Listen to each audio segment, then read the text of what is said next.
ญญายสัมโพธายานิพพายาสัมวัฏันติตตมะจะสาวิขเวมัสสิมาปฏิปทานะทานะเต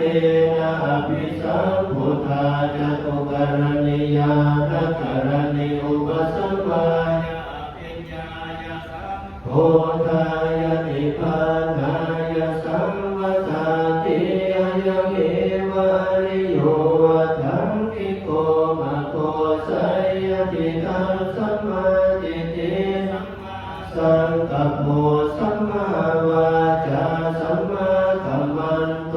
สัมมาสิโวสัมมาวายาม